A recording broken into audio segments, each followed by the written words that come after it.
Hello and welcome once again to my channel, IELTS Bands 9.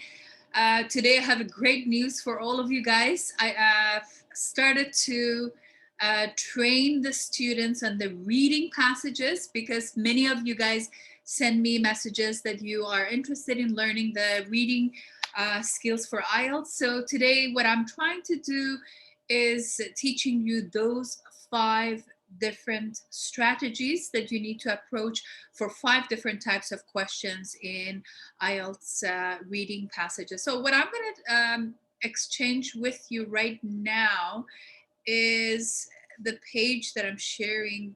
Bear with me for a second. Yes.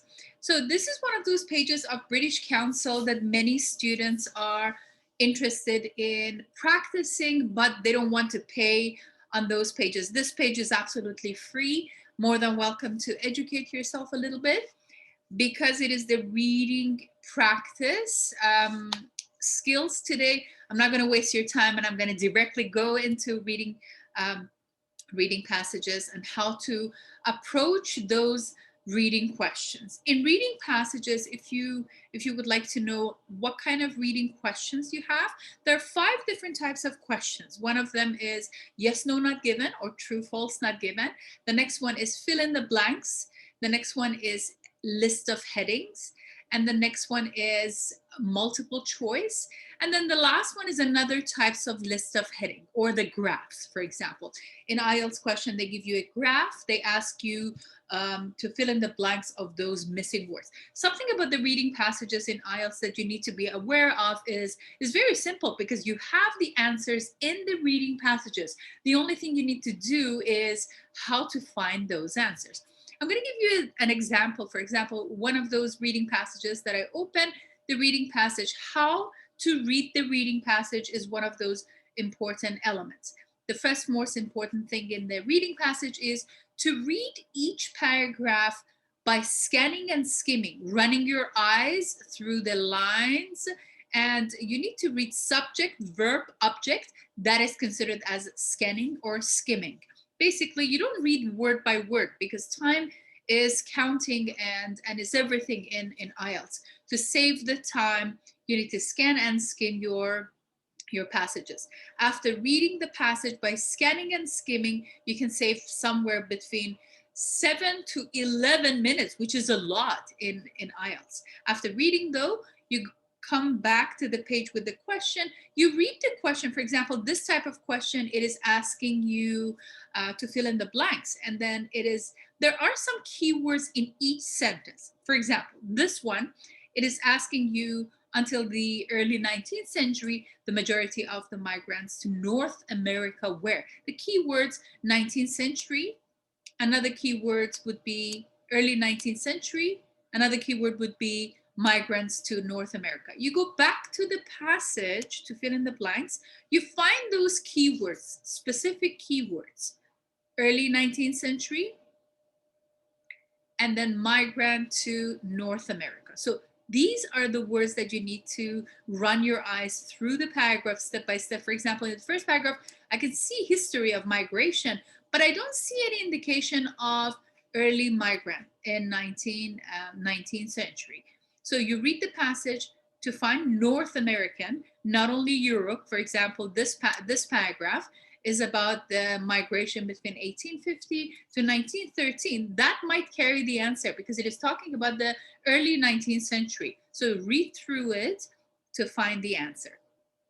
And then when you find the answer, you need to be aware of something. When you go back to the question, you need to see if the number of words are dictated. In the instruction in IELTS passages, they always give you how many words you're allowed to write in each blank. In this case, you're only allowed to write down 1 to 2 words for each blank. So make sure that you're not exceeding those number of words because it is considered as penalty. You get penalized and you lose marks in IELTS. So this is one of those types of fill in the blanks type of question that you read the passage and you find the answer. I'm going to find the answer for this case to show you how easy that is to find the answer. Early 19th century, and the majority of migrants to North American where they were something. You're only allowed to find 2 words. And something about the reading passages, any word that you find in the passage, you copy that in here without any changes. You don't need to change the grammar. You don't need to change the content or the nature of the words or the terms. You simply pick them up from the passage and replace them in those blanks. Something else that you need to be aware of, the words before the blank. Sometimes the blank is in the middle of the sentence. In this case, for example, question number 2, the words after the blank and the words before the blank in the passage will always be almost the same, or the synonyms would be given. So basically, if it said North America in the passage, you will find North American. And then there is something about North American. What were North Americans? Or until the early 19th century, the majority of the migrants to North America were something in 2 words. I'm going to take you back to the passage once again. And then we're going to find the information patiently, because reading will take some time. Therefore, I decide to teach you all one skill and one type of reading question in every video that I'm recording. But make sure that you practice any skill that you learn after the day that you learn. Make sure you subscribe my videos and YouTube, and make sure you follow me on Instagram, IELTS.band9. It is my Instagram page as well, which is absolutely helping you in the speaking section, idiomatic expressions that I post every day. And that's free, right? So it is to your benefit. If you're a student, you're budgeting yourself, why not taking advantage of these free videos, right? So in here, they said in the early 19th century, and then before Europe declined, for example, the migration, then they are talking about between 1914 to 1945. But I don't see any information about the North American. I keep reading it until I find the information about the North American. So I run my eyes. By the time that I get to, for example, 20th century, I should know that the answer is not in that paragraph, because paragraph F carries the information about 20th and 21st century. But then it said in the first decade of 20th century, and then they talk about the unskilled workers and the wages, for example, of the United States. But the information is not what I'm looking for. I keep reading, I keep scanning the next paragraph. Next paragraph is talking about the differences between a century ago and so on. So the big difference between now and a century ago, so 20th century and the 19th centuries, that the workers were complaining and so on. And this is the passage that I haven't read, and I started recording this video. Therefore, it's time consuming for me to find the information.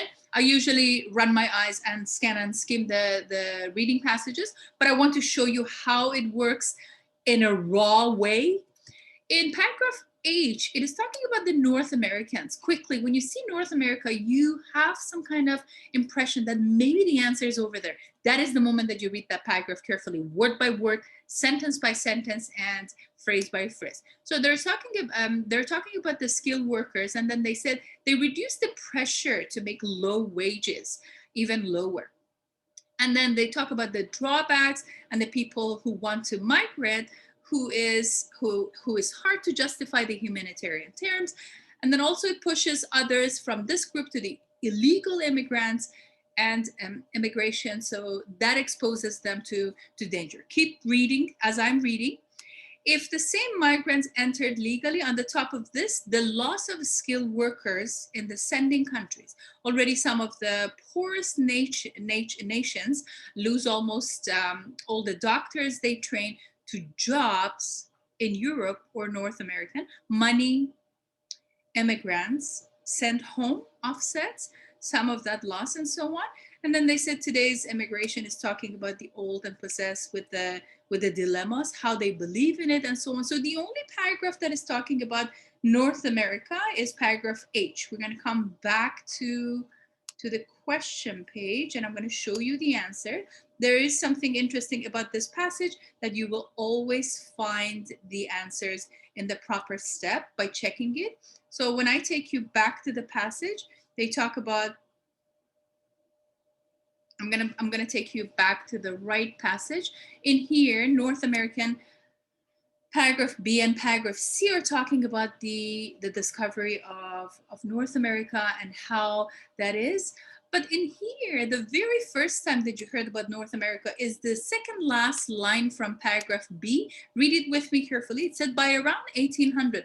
1800 is the early 19th century. So usually when you see the first two words, you add one to it and then you count as the number of the century. In North America, the Caribbean islands had received some 8 million immigrants. Of these, about 7 million were African Americans. The question is asking you specifically, until the early 19th century, the majority of the immigrants were in North America were what? What were those immigrants? Those immigrants were African slaves. Coming back to the question once again, they're asking you one or two words, so you're good to go. Either you say slaves or you say immigrants. That would be for one of those reading skills today, which is fill in the blanks. All the best. Don't forget to subscribe my videos. Don't forget to follow my Instagram pages that I post a lesson every single day.